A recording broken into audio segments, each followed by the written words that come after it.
Have you done hectic spits?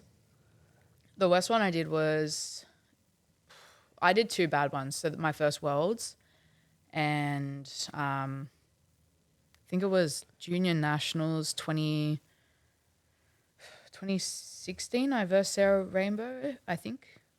Yeah. Sarah Rainbow, really? She's got the highest female total in Australia now. I know. She's fucking strong. She's insane. She's so strong. Yeah. I can say that I beat her once upon a time. You beat her, did you? Yeah, as a sub-junior. That's cool. My first memory of you is from 2015 Junior Nats.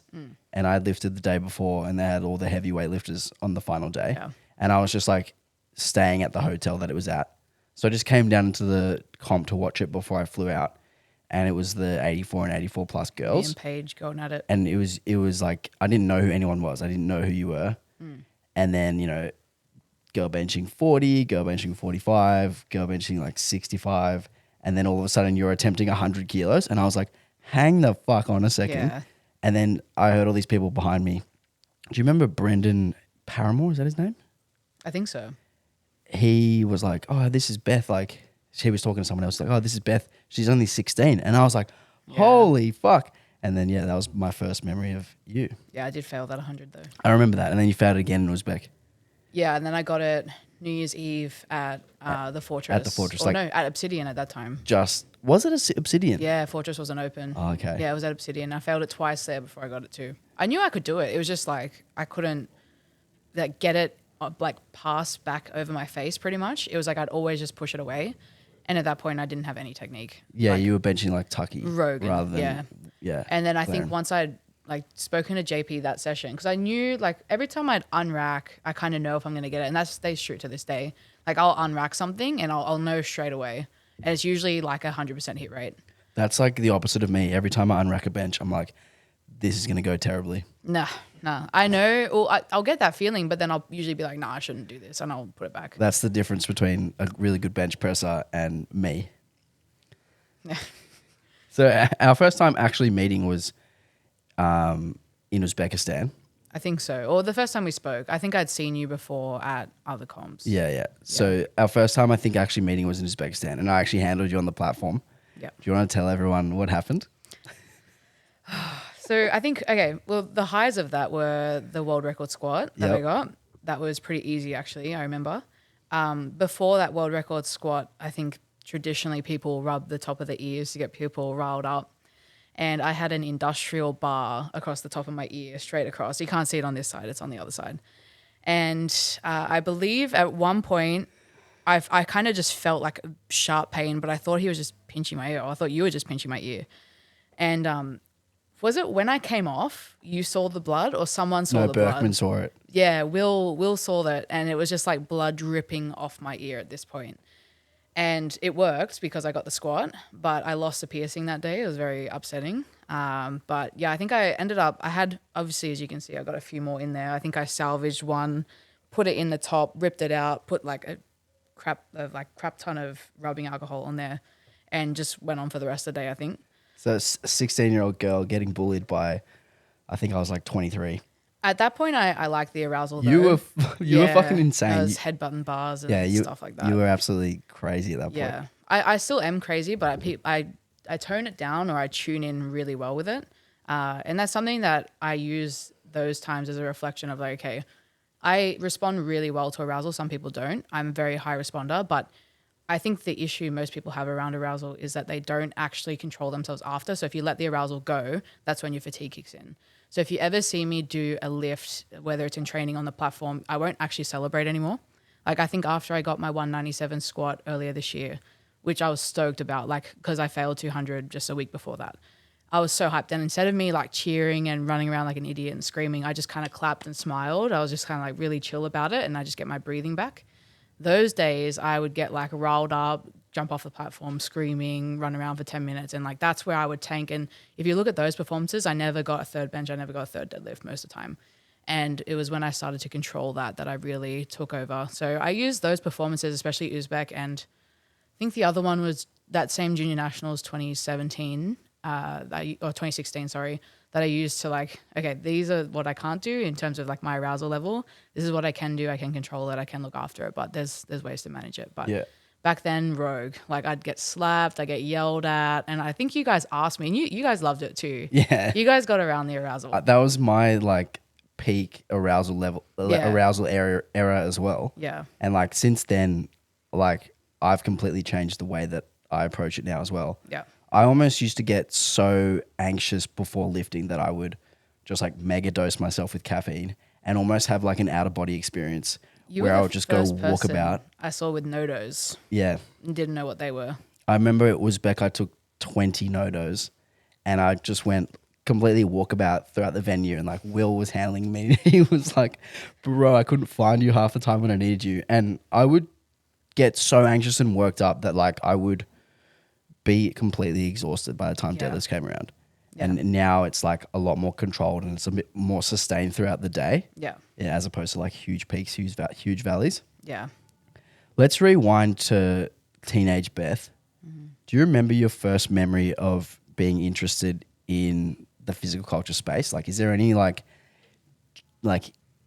gym inspos or like any strength people that you looked up to as a kid? Like depending on how far back you go, I used to train with my dad when I was like 3. Like he'd put me on the lap pull down in the garage and I used to pretend I was doing it with no weight. And that was like the first introduction.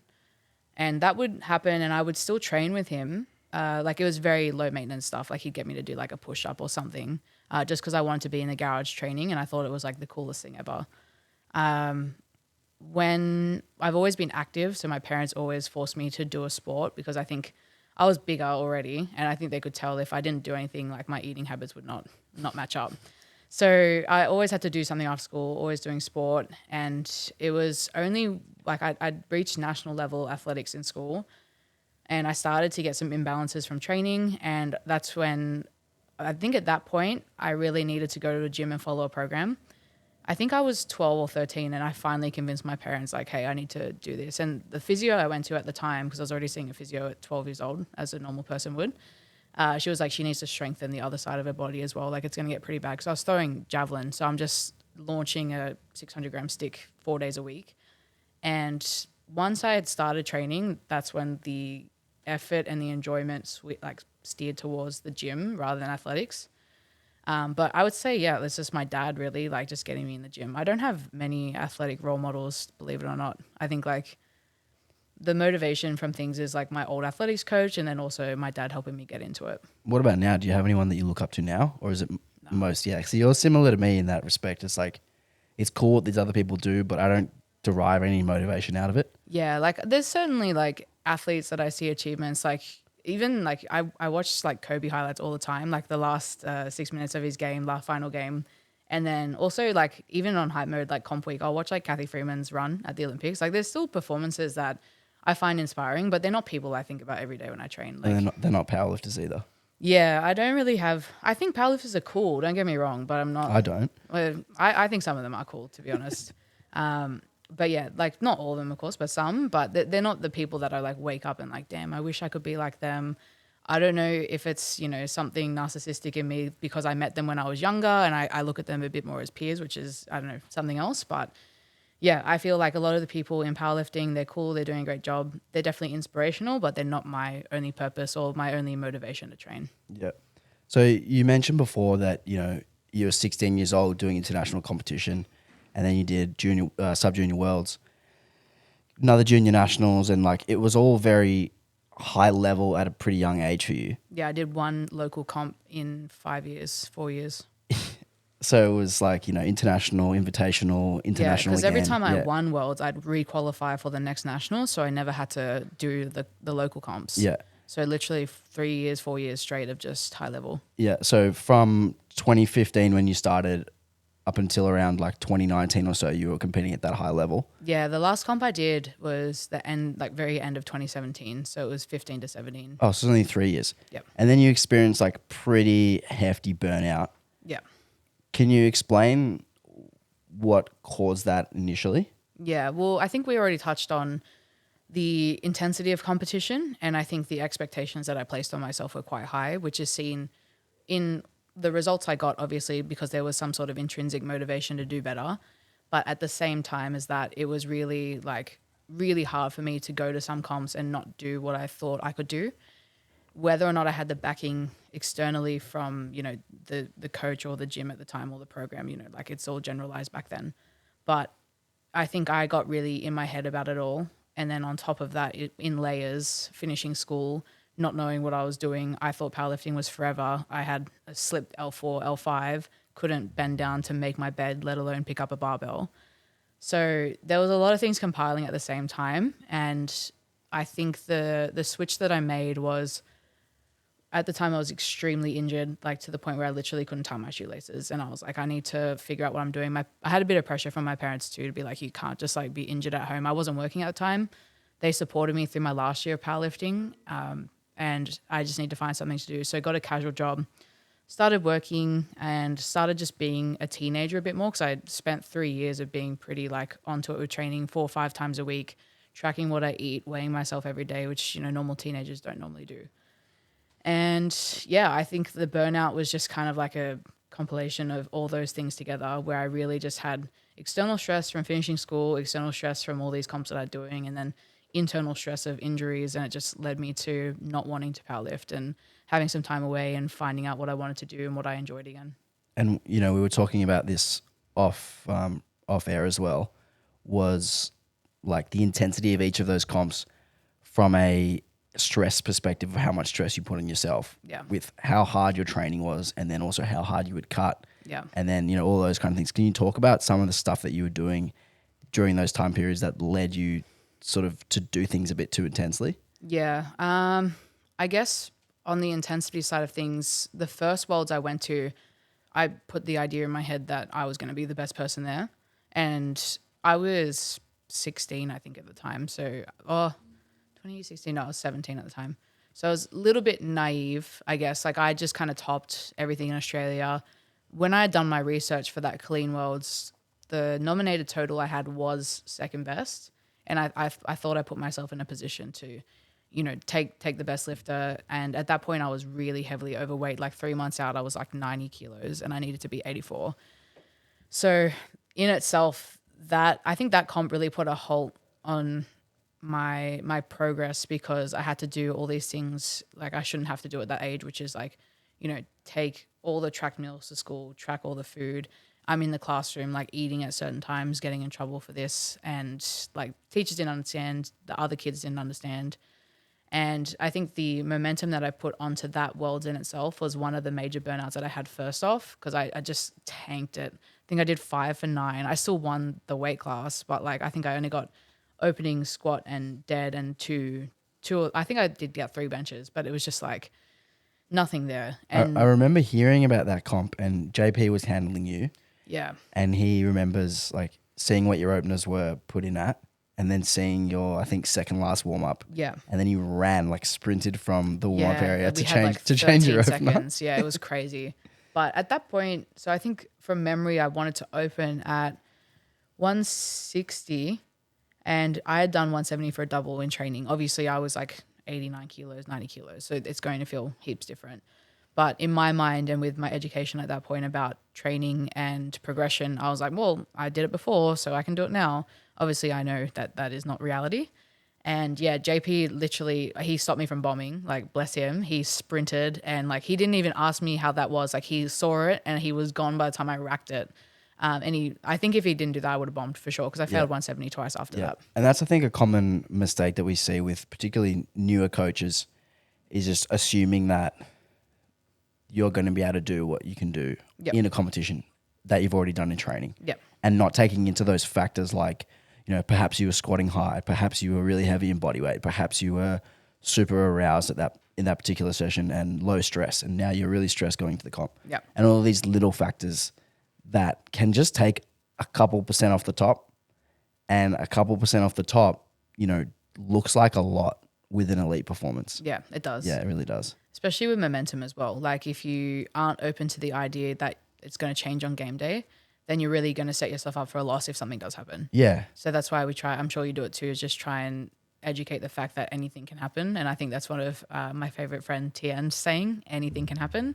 But I think once I had that understanding, things did get a little bit better. But for most of my sub-junior career, it was naively following the expectation of whatever I would hit in training, I would get. And anything can happen. Happened like 2 weekends ago with Ben in the warm up area.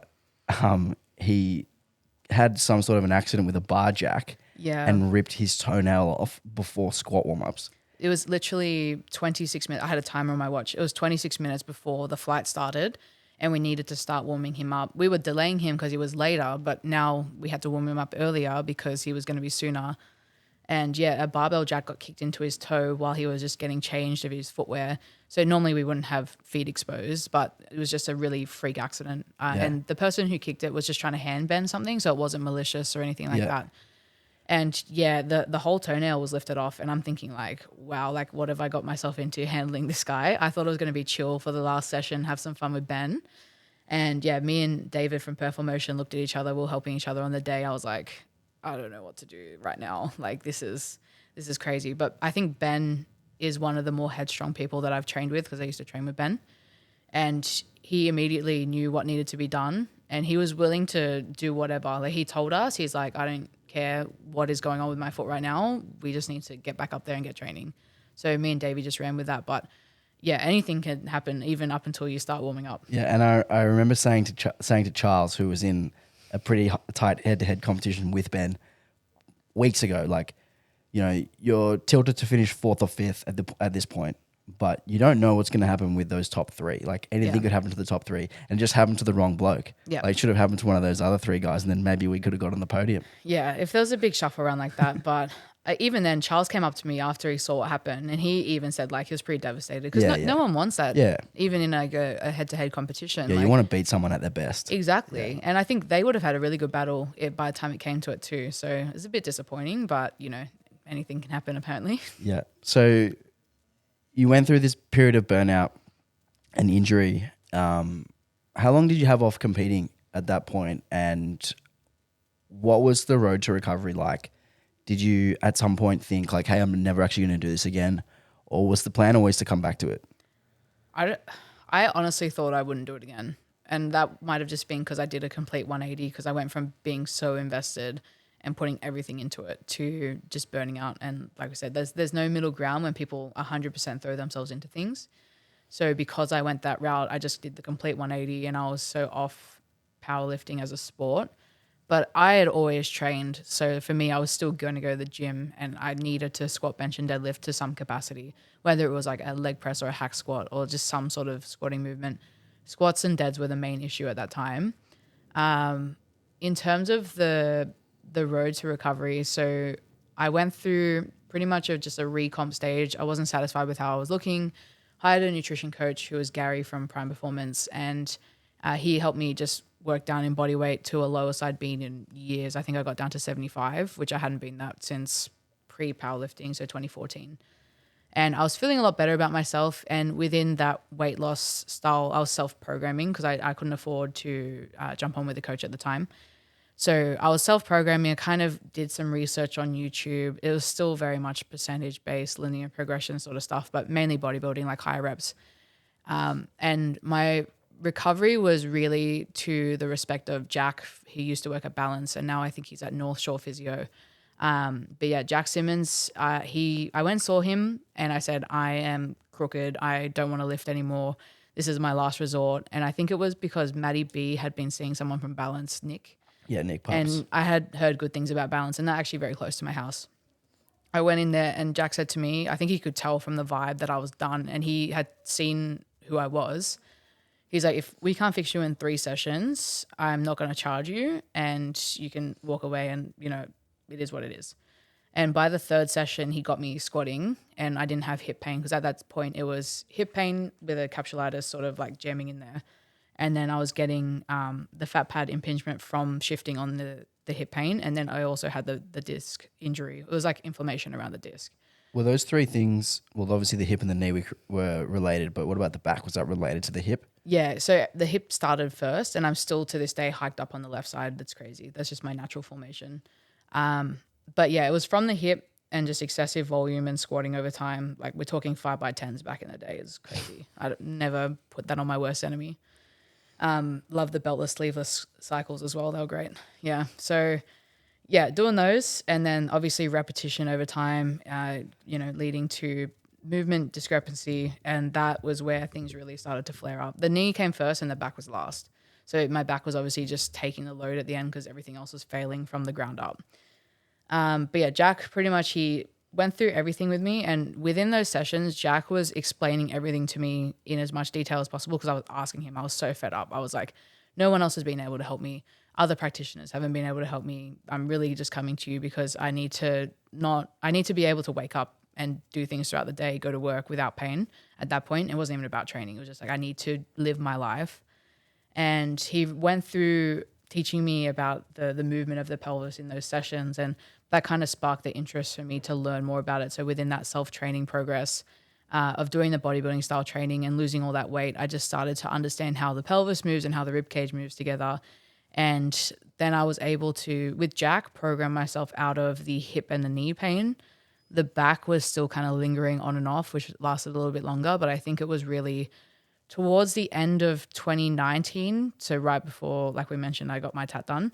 That was when I was feeling my best and I was able to deadlift again. I was just doing sumo because it felt a little bit better on my back. And I found a good balance at that point. But yeah, it was almost 2 years full circle with the injury, getting back to just feeling normal. So your last competition before the break was in 2017? Yeah, Open Nationals. And then your first competition back was when? February 2021. No, last year, 2022. Wow. So you had 5 years or 4.5 years off. Literally my entire junior career was off. So the time that you spent at the top at the start was actually shorter than the time you had off after it. Yep. Wow, that's actually crazy. It was a full burnout. Like I think I'm like a prime example of what it looks like to put 100% into something and not have any other resources or avenues to support you.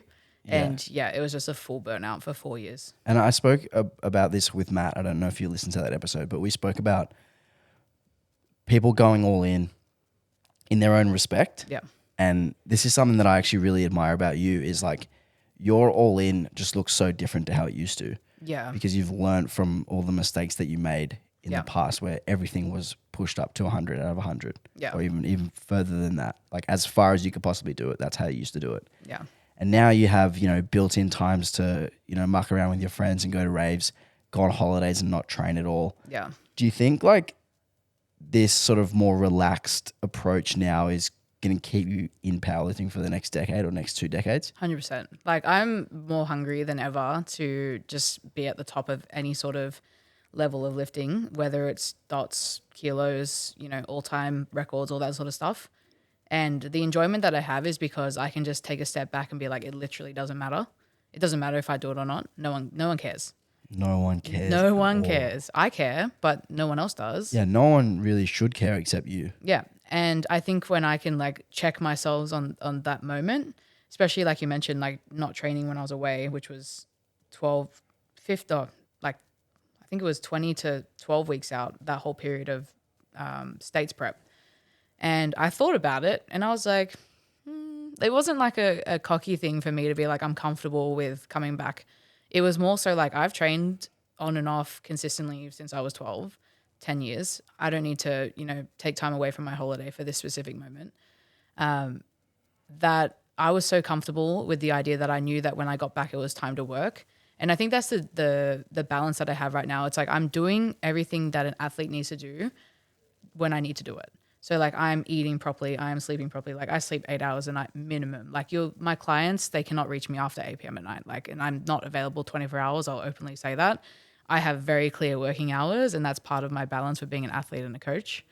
But my motivation and my resources and my time and my effort goes into doing whatever I need to do well, which includes actually pushing accessories to RP 8s and 9s, like actually taking the progressions that I need week to week or taking the same loads if I need to, depending on how my body's feeling. Like I think people severely underestimate the basic side of doing something well versus doing a lot of things really poorly. And that's really where my balance comes in. Yeah. And it's almost like you sort of turn the switch off a little bit to allow yourself to charge your batteries and be ready for this 12 or 15-week period. Yeah, it was hectic. Like training for states, because the motivation I had for the comp in April where I did 5:30, that was kind of like showboating, if I have to be honest. It was like, I know I'm strong again, and I just want to like ball out at this comp. Like it's a local qualifier, but I just want to empty the tank fully and see what I can do.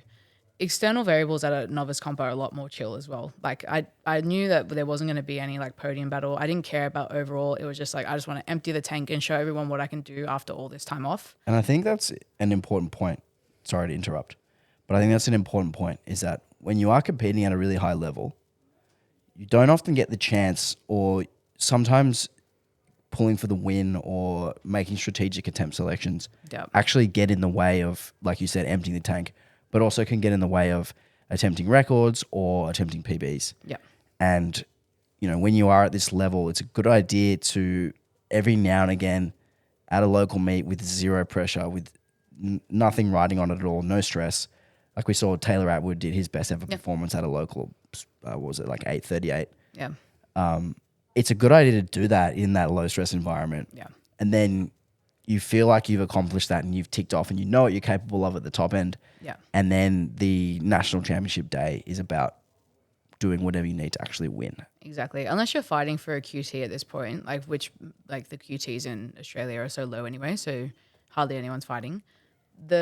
Even from a coaching perspective, going to a comp and putting the data to test under very controlled external variables, like usually you're on like a nice bench. Like if you're on the Rogue one, that's a blessing for your day. I'm never doing a comp with an Alico bench ever. No, I love laying on the couch to bench. I'm just going to do the comps that Adonis all the time now. Yeah, and plus Teresa runs really good comps, so like she's awesome out there. But yeah, like if you're on a controlled variable platform like a qualifying comp and you're not focused on any competition, or you're not focused on overall if there's no prize or whatever, like some people care about that stuff. But I think from a data perspective, that was really important for me and Kelly to do, because we knew what worked, what didn't, peaking strategies. And if we had just kind of gone in and not emptied the tank and seen how things had responded, or practiced that heavy of a peaking style, we wouldn't have been able to salvage less than 12 weeks prep this time around and get something out of it. Mm-hmm. Yeah. How important do you think it is for people to fit their lives around powerlifting as opposed to fit powerlifting? Sorry, other way around. How important do you think it is for people to fit powerlifting in their lives as opposed to fit their lives around it? It is so important in my experience to just be balanced. You will not find any top level lifters in any country right now who are like full-time coaches and athletes. They're obviously working at like a bank or a pharmacy like Jess in Canada. Like, you know, their lives don't revolve around it. It's part of their life. And those people, and even from experience of myself, which I can talk about, I won't speak for the other people, but I found that the balance that I have and the approach that I have for training and the eagerness to help people when I have different things going on, it stays high. But if you're constantly talking and thinking about the same thing, it's another form of burnout, in my opinion. If the balance isn't there, you'll find that there's these like waves of motivation, and then you just drop down really hard, and that's not a sustainable way to progress. Yeah. Anyone knows that, like, it's the same way kind of linear progress has not been as successful now, or at least the education side of things. Because if you go all the way up, then you got to come down a fair bit. Whereas if you have a sustainable amount, you'll be able to just keep going up. Yeah. Just stacking chips, really. Staying in that productive workload zone for a longer period of time. Yeah. It's funny you say that, like, a lot of the best lifters don't do coaching as a career. Yeah. I think the ones that do, like someone like Matt is a really good example. Yeah. Great coach, great lifter, probably equally good at both. Yep. And he also spends like all of his free time, like he loves powerlifting more than anyone I know. Yeah. And I think that's just a really rare individual who can actually go fully down that zone, that alleyway, like all the time. Yeah. Because I know personally, like I don't have much of an appetite for consuming powerlifting, watching powerlifting outside of work, outside of training. Yeah. Like I used to, but I reached a point where like it's just too much, and I felt like I was burning out. Yeah. So like all the podcasts I listen to now, which is ironic because we're talking about powerlifting on my podcast. Yeah. All the podcasts I listen to now are basketball related or rugby league related or some comedy stuff. Yeah. That's like unrelated to work. I'm honestly the same. My podcast rotation is like Hamish and Andy and the Inspired Unemployed, and that's about it at the moment. Yeah, and it feels like you're working when you're not, when you're having downtime. If Yeah. you're a coach and all you think about is what your clients are up to during work hours, and then you now have a break from work and you go do the same thing that you've been instructing other people to do. Yeah. It feels like a lot. Yeah. Like I don't watch powerlifting now outside of when I go to comps. Yeah. And that's where like obviously Maddie is an outlier in that scenario, but like we would love to sit here, or like at least I would love to sit here and say like I spent every day looking up things about powerlifting and the body and anatomy and I'm the smartest person. If I did that, and I did used to do that, like I remember when we were doing all the mentorships and like around 2020, 2021, I was head first into like all day, every day powerlifting podcasts, mentorships, in the car rides, everything like that.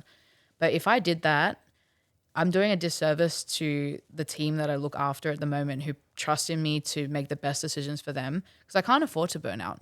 Like I am so invested in my team, and whether it's their goal of just hitting a milestone number or qualifying for a comp, whatever it is, if I'm burning out outside of that, I've broken that trust for them, and that's all we have at the end of the day.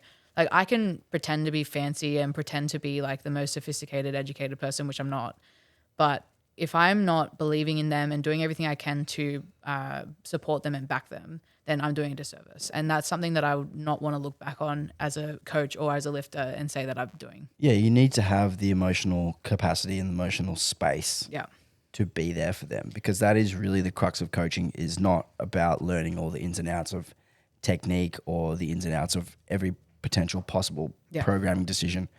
It really becomes how you interact with a human, how you like understand them on a personal, fundamental movement level, or like understanding their data, all that stuff. But it's more holistic than just input, output. Yeah.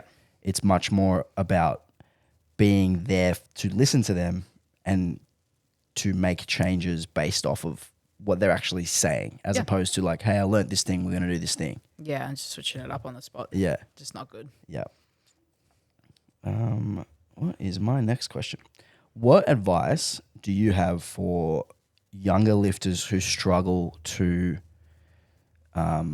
do things that they find fun outside of powerlifting because they feel guilty about it? I actually will share on a personal experience. I still feel guilty. I'm not going to say that I don't. So like when I was away, That'll go away, by the way.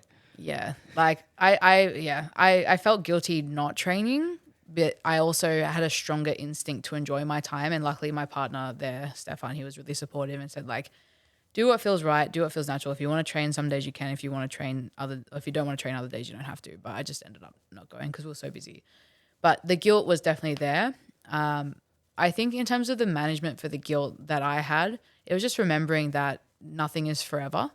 So if I wanted to enjoy something and go, whether it was like a festival or a concert, or if I wanted to go get dinner and I was like 3 weeks out from competition, I'm cutting weight, something like that, some sort of scenario that's generalized to everyone. I accept the consequences of it, assess the situation, which is kind of like if I go out for dinner, I'm over my weight, obviously I'm just going to watch my sodium, I'm just going to stick to my protein, or if I end up just enjoying myself, just make smarter decisions afterwards. Nothing is forever. You can make changes and be reactive to things. And although we said anything can happen, I think if you plan ahead, that guilt can definitely be managed. But I definitely still feel that guilt sometimes. I guess what I'm kind of talking about is, newer lifters who are, not really at the top level yet. They feel like they need to be doing all these little things to get to that top level. Yeah. And they're maybe like 4 months out from competition and they're like afraid to go and get a burger with friends. Yeah. Because like I still see that kind of attitude permeating. It's like this like, no, I need to be this perfect athlete all the time. Yeah. Like how would you sort of talk someone down from that kind of an approach or attitude? It's kind of hard because I feel like on both sides of that question, some people need that attitude, especially with what they're saying and their goal setting as well. So I think it's more of an observational thing that you assess if this person is in a position to be serious about it and if that's truly where their goals align or where their experience aligns. But yeah, I don't know. I'm on the fence about that one because I think some people actually need that attitude if they're going to talk a game, and that could just be like the athletic mindset that I have. But yeah, I don't know. I'm a bit stumped on that one. Do you feel like that kind of all or nothing approach is perhaps counterproductive in terms of what you went through? Because like what the way that where I'm coming from here is like, if you don't allow yourself any freedom to be a human being, Yep. and your entire focus is this powerlifting goal, Yeah. how long are you actually going to be able to do that for That's true. before it becomes too restrictive? Yeah. Because, you know, we see this in nutrition in particular. You restrict yourself in a particular way and you don't allow yourself any freedom with food. You don't allow yourself any fun, any indulgences. Yep. And then you binge. And like that's essentially what happened to you with your powerlifting, right? It was like, I'm all in. I'm doing literally everything possible. And that binge And the then other direction. I'm 4 years off. Yeah. You know what I mean? Yeah, it is true. I think maybe then scaling the expectations of the times that you need to do that. So if it's getting close to a competition, I would probably just be like, okay, well, you probably need to be a bit more serious, like in a ramping style. Like you don't have to go all or nothing just yet. As you slowly go into competition, the same way you taper your lifting, you taper your lifestyle so that you can kind of prepare yourself for the day. Yeah, it's like a dimmer switch. Yeah. You're on like 2 out of 5. Yeah. And then you go up to 3 and 4 and 5. Yeah, the classic example, which I'm sure you would have had, is people playing OzTag and getting close to competition. And they kind of like, I don't know if I want to play in this tournament on the weekend. And I'm like, okay, well, if you're, 4 weeks out, it's probably okay. But if you're 2 weeks out, I probably advise that we just kind of like chill out for 2 weeks, miss this one. And that way you've kind of covered all your variables in that situation. So definitely more of a ramping style of like educating what they need to do at a certain time. Yeah, and something that was actually really helpful for me in my younger years lifting was I would play basketball 3 to 4 times a week whilst competing. Yeah. For my first probably 4 years competing. Yeah. I was still playing basketball and I would just take 3 weeks off before a comp. Yeah. And I was just like, I'm not going to play Yeah. for these next 3 weeks. I would just tell the team miles in advance. And if they were like really short on players, I'd turn up and I'd just walk around. Yeah. Like I wouldn't go Just hard. possible. Yeah. And I think having that other outlet, like you mentioned OzTag, or you mentioned like going to raves or concerts, whatever, like having that other outlet in your free time that isn't you sitting around eating a meal on your own and thinking about your powerlifting and watching your fucking warm-up sets from your last session. Top set moves so good. I just feel like that approach is just so like all consuming. Yeah, it doesn't is. allow you any space to just like be who you are. Yeah. Unless you are genuinely that person that is like Matt, for instance, who like eats and breathes it. Yeah, definitely. But there's not that many people like that out there. Like Matt's an outlier in that respect. Stephen Day's another one. Yeah. Completely like all consuming. And if that's you, absolutely nothing wrong with it. Yeah. But chances are it's not you. Yeah. It's just the scaling approach. And that's something I didn't have when I was back pre-burnout, was that I would actually just sit at home and watch my lifts. And it was really sad when I think about it that way. But that was just what I was conditioned to do at the time. I didn't know any better. And I guess looking at it now in hindsight, that's probably one of the reasons why I wanted to become a coach, was because there was so many things that were done wrong in that road to burnout that could have been prevented to help sustain performance. And that's what I wanted to pass on to people, at least what I'd learned in that time. Yeah. And how do you think you've done that? I think so far I've done pretty well. I definitely lead by example with, like you said, with the balance that I have right now. Clients that come to me and they're like, I've got this on. I'm like, let's make it work. Like, we'll plan ahead. We'll sort it out. The most like important thing for me to help clients with this sustainability side of things is communication. Like I tell them, like, if you don't tell me in advance or talk to me, like I can't help you plan. I can't help you brainstorm. I'm like, everything that you want to do is more than likely achievable with a good balance. But if you're dropping it on me last minute and we can't shuffle training days, or if we're not able to strategize ways to manage the things that you want to do, it's not going to happen. You're not going to have the best of both worlds. And there's obviously outliers to that. There's sometimes where, like I said, injuries pop up from like certain things. Like I had a guy snap his ACL playing basketball, which was just, he's not in comp prep or anything, but it was just a freak accident that kind of happened, unfortunately. And there's outliers to that, but the consequences of that were kind of inherently known going into that. It's like, okay, well, like if you haven't been moving much and then you go play basketball, that may happen. But yeah, there's definitely like a little bit more of an approach that I'm thinking about with how can I help them do everything that they want to do, enjoy training at the same time. Because if I'm just being like head honcho, you can't do this, you can't do that, and constantly nagging them, it really ruins the experience of coaching.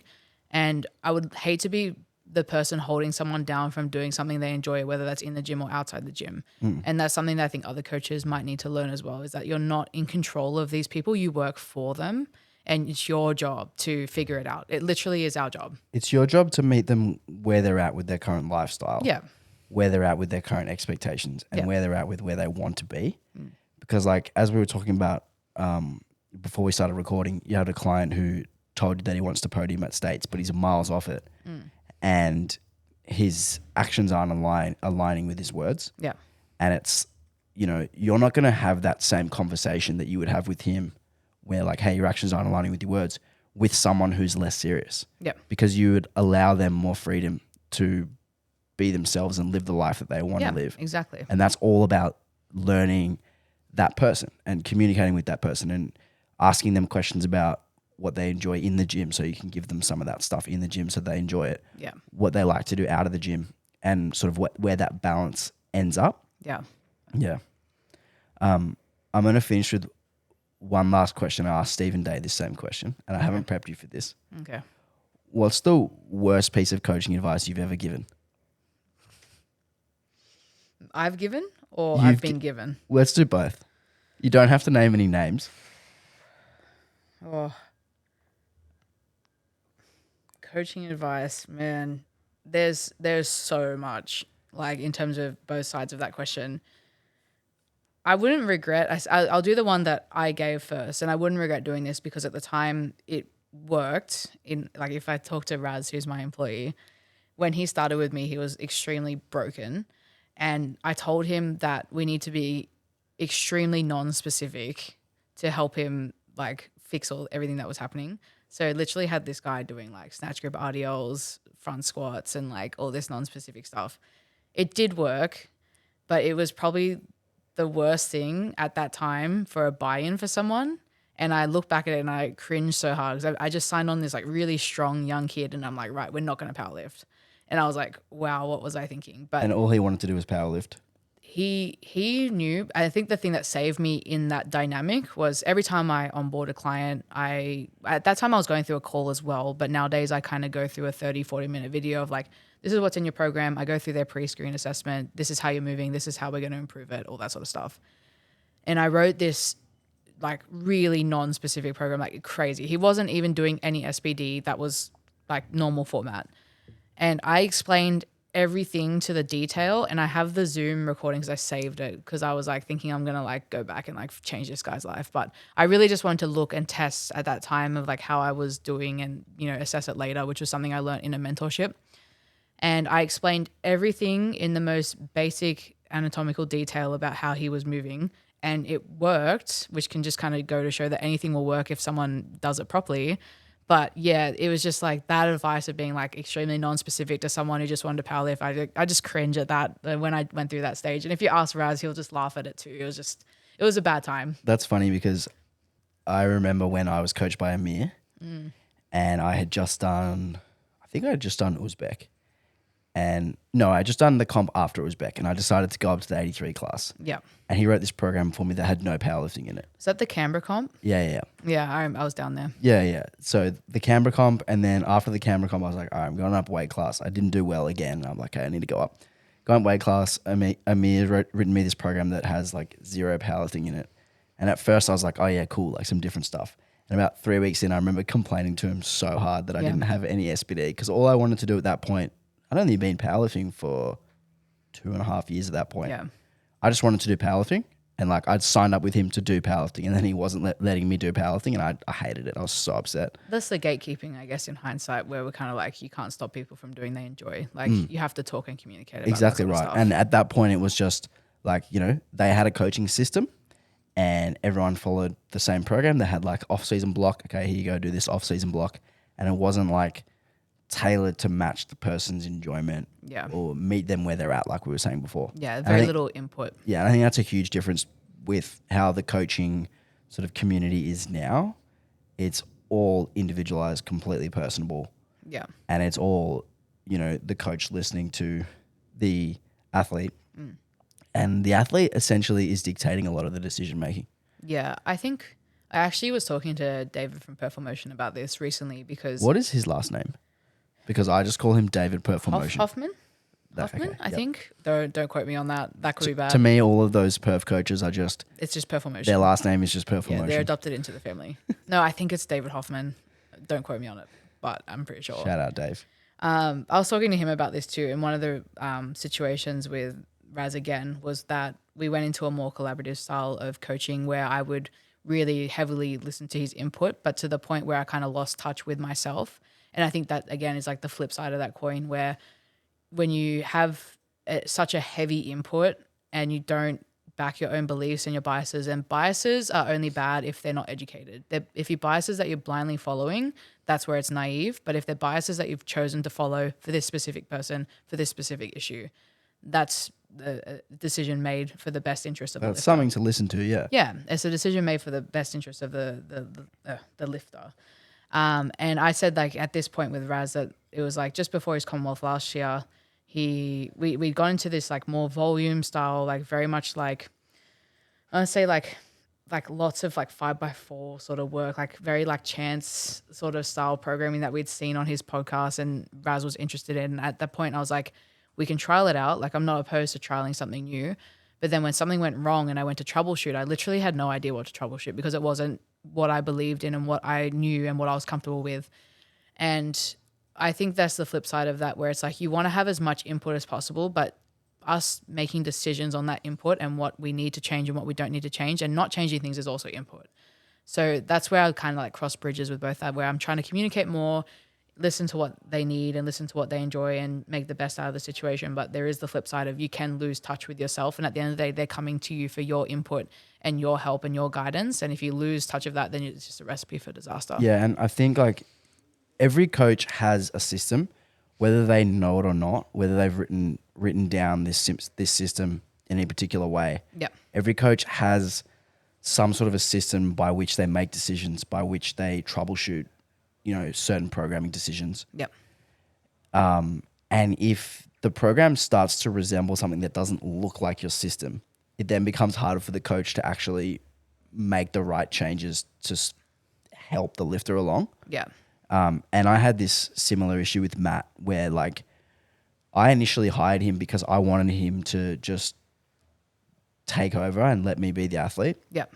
And then it got to the point where I was starting to get a little bit too involved. Yeah. And I was starting to get a little bit too involved. And then it almost became like me, because I have a coaching brain, I was using my coaching brain on myself all the time. Yeah. And I was almost questioning all the decisions.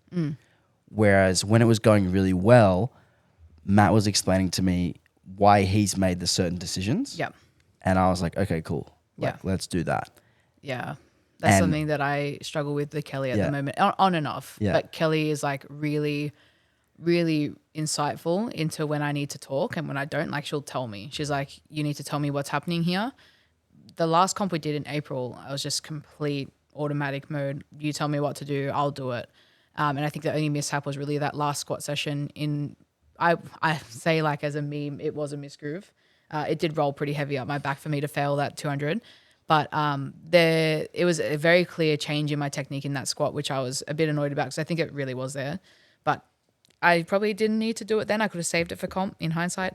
But the automatic system I had up until then, I was feeling good, lifting good, and that's when my input wasn't really needed, and that's when I shut up.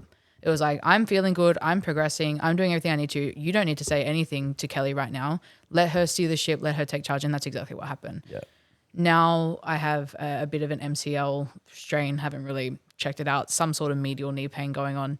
This is the point where I'm very input driven and I'm telling Kelly how I'm feeling and then letting my input come in, which we're still finding a balancing act. But the communication that Kelly and I have is like, she'll know what to filter through even when I tell her. And that's really inspiring for me as a coach as well, to just know you can take in all the information, but you don't have to give out all that information. You can filter in the important parts from them.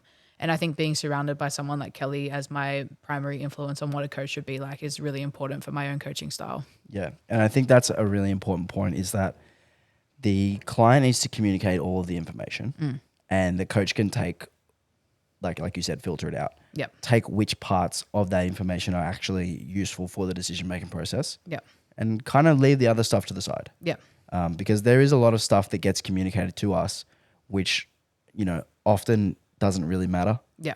like, oh, you know, today I attempted training and I didn't really sleep that much. So, you know, training felt a bit harder than usual. Yeah. That's like, okay, cool. You know that you need to sleep. I don't need to mention that. Yeah. Whereas if something actually pops up that is, you know, more urgent or requires more attention from us, that's something that we can then focus on. Yeah, and that's not to deter people from talking about their sleep or their food or whatever it is, because that's really important for us to know with what to give feedback about. Because if they just gave us the numbers and the RPEs on a check-in and they didn't tell us about their sleep, then that's also Exactly right, yeah. the opposite side of that. So that's not to deter people from that. We need to know still, but we're not going to be like, okay, let's change the program because you're not sleeping Exactly properly. right. How can we help you sleep properly? Yeah, it's you know, if it was a one-off, it's like, okay, you know, you usually sleep great. But if it starts to become a recurring theme, then we can, you know, like I said, if it's a one-off, we can push it to the side. Yeah, we can just But chill. if it starts to become 4 days of the week or 5 days of the week, or like Chris over here, every day of his life, then we need to like actually look, why is this occurring? And then maybe make Working some him changes. too hard, that's why.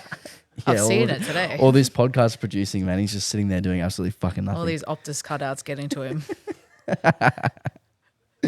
All right, that was a really good chat, Beth. Thanks for joining me. Thank you for having me. And your last job is just to tell everyone where they can find you on the internet and whether they can apply for coaching if you have spots available. I actually will have spots open in the new year. So that is on Beth_output. And then my primary lifting account is Beth Parks. Awesome. Thank Ciao. you.